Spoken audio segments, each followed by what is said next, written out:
예, 안녕하십니까. 여러분들의 백만장자입니다. 사랑합니다, 여러분. 예, 뭐, 거두절미하고 오늘 좋은 소식, 재밌는 소식 있습니다. 자, 일단 삼성전자 먼저 보고 가면 여러분, 어디까지나 기술적인 것이긴 합니다만, 자, 오늘 뭐 또 800원 빠진다고, 야, 이거 뭐 또 끝난 거 아니야? 이러실 분 안 계시겠죠? 전 안 계시리라고 봅니다. 여러분 보시면. 올라가 계속 51,800원에서 여기까지 왔어요. 지금 상당히 많이 올라왔는데 보시면 거의 11선, 예, 파란색 선 11선 타고 계속 11선에 부딪히면 올라가고 부딪히면 올라가고 여기까지 왔어요. 그래서 여러분들께서 제가 이제 뭐 지금 사는 건 안 됩니다. 그러니까 당연히 10만 원, 20만 원 가면 싸죠. 싼데 살 것 같으면 주가가 예, 11선에 뭐 11선이나 21선에 부딪혔을 때 그때 사는 게 맞다. 물론 또 뭐 주구장창 갈 수도 있어요. 그렇지만 주식이라는 건 여러분 항상 이렇게 11선, 21선의 이격을 이렇게 부딪히면서 뽀뽀해 가면서 간다. 여러분. 예, 연인 시절 때 항상 예, 넘어갈게요. 이렇게 항상 그런 이제 이격을 항상 좁혀가면서 가지 뭐 무구장창 그냥 막 무대뽀로 이런 건 없습니다. 특히 삼성전자 같은 주식 예, 그거 여러분 좀 참고를 해주시면 감사하겠습니다. 근데 또 하여튼 뭐 나쁘지 않습니다, 여러분. 자, 이데일리에서 나온 소식인데요. 자, 여러분 아이폰 이제 그만 쓸까? 예.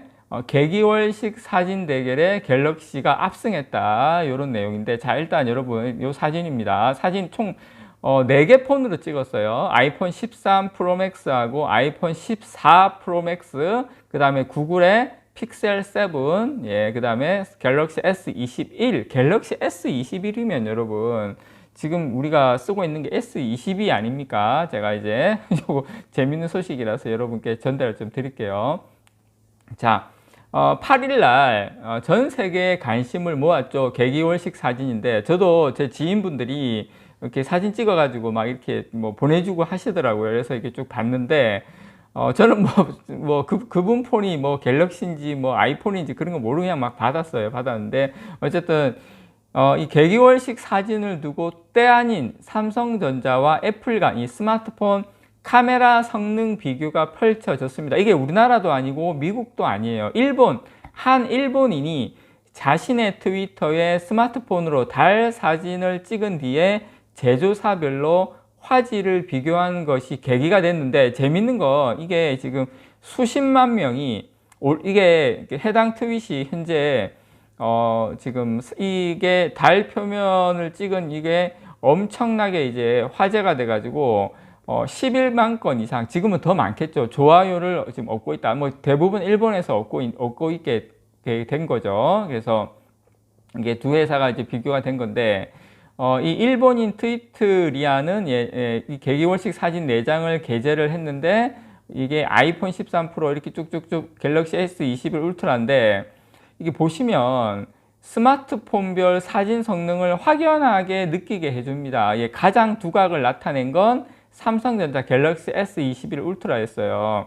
아이폰 13, 14나 픽셀 7 같은 경우에는 예, 달에 하얀 구체 정도로만 이게 찍혔지만, 갤럭시 S21 울트라 사진 같은 경우에는 달 표면을 비교적 상세하게 담아냈다라는 거예요. 이렇게 말씀을 좀 드리고 싶고요. 자, 이 일본인 트위터리아는 사진 게재와 함께 이번 개기월식으로 알게 된 거, 아이폰 이제 그만 쓸까라는 글을 올려서, 제목이 뭐였냐면 똑같이 아이폰 이제 그만 쓸까, 이렇게 뭐 이런 거는 제가 일본인이시지만 상당히 바람직하다, 이렇게 여러분께 말씀드리고 싶습니다.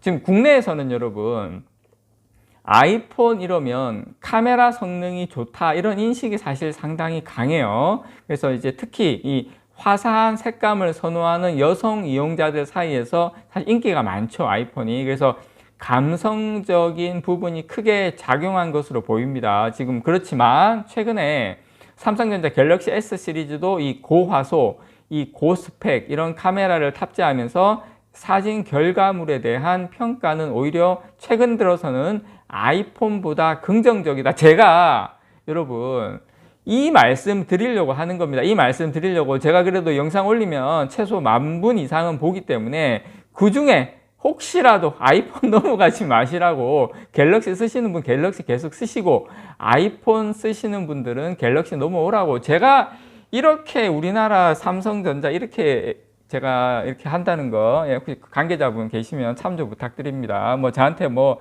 따로 연락 와가지고 뭐 주겠다 뭐 이런 거 환영합니다.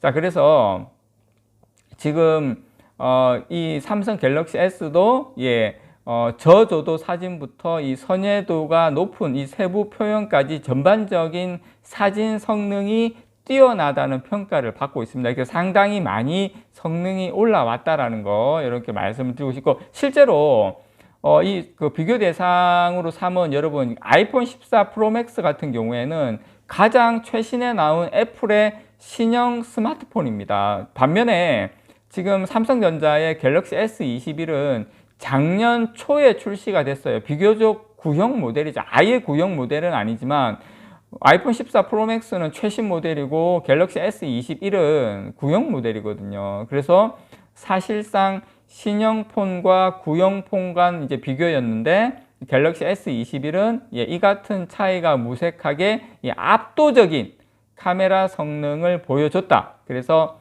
온라인상에서 이번 스마트폰 사진 비교가 더 화제가 된 이유이기도 합니다. 자, 갤럭시 S21, 자, 여기서 우리가 또 스펙을 또 보고 가야 되겠죠, 여러분. 당연히 S23은 2억 화소까지 나옵니다, 여러분. 그러면 S21은 어떨까? 자, 그것도 제가 깨알같이 여러분들에게 설명을 드릴게요. 자, 얼마나 좋아질까? S23이 그거 지금 설명드리는 겁니다. 자, 갤럭시 S21 울트라 같은 경우에는 출시 당시 스마트폰 중 가장 고해상도인 1억 800만 화소 광각 카메라를 탑재를 했어요. 1억 800만 화소입니다. 새로 나오는 게는 2억 화소죠. 자, 그래서 갤럭시 폰 최초로 광학 3배, 그 다음에 10배 듀얼 광학 렌즈 시스템을 탑재해서 거리에 따라서 적합한 카메라를 작동시킬 수 있어서 사진 결과물의 품질을 상당히 높여줍니다. 그 결과물이 지금 여러분 보시는 이 사진으로 나오고 있는 거죠. 그래서 디지털 줌으로도 최대 몇 배까지? 100배까지 이 촬영이 가능합니다. 달 표면까지 찍을 수 있던 비결의 이유가 바로 여기에 있는 거죠. 그래서 저는 이번 트위터 사진을 통해서 상당히 일본 네티즌들이 더 많았을 거예요. 대부분이었을 건데 긍정적인 반응을 보여주고 있다. 참고로 여러분, 일본에서 삼성전자 스마트폰이 2위입니다, 판매량. 근데 애플이 압도적인 1위예요. 거의 점유율이 50% 가까이 돼요. 40에서 50 왔다 갔다 하고, 삼성전자는 이제 10% 내외, 그 정도로 여러분 이해하시면 됩니다. 어쨌든 아이폰은 이 빛 번짐이 정말 심하게 이번에 보여서 우리가 알 수 있듯이 심한 반면에 갤럭시 같은 경우에는 가까이에서 찍은 듯이 상당히 선명하다라는 거. 기술은 역시 뭐다? 삼성이다. 그리고 어쨌든 거의 뭐 천문 만원경 렌즈 수준이다. 대박입니다. 어쨌든 이번에 또 2억 화소 나오는데 상당히 기대가 되고요. 이 하드웨어에 있어서는 정말 하드웨어에 있어서는 삼성을 따라올 회사가 없다. 이제 물론 이 좀 소프트웨어나 이런 쪽은 좀 아쉬운 부분이 있긴 하지만, 어쨌든 삼성은 오로지 그냥 셀이 기술 그냥 기계 이런 쪽으로 가야 된다라는 거 여러분들께 말씀을 드립니다. 이상 여러분들의 백만장자였습니다. 사랑합니다, 여러분.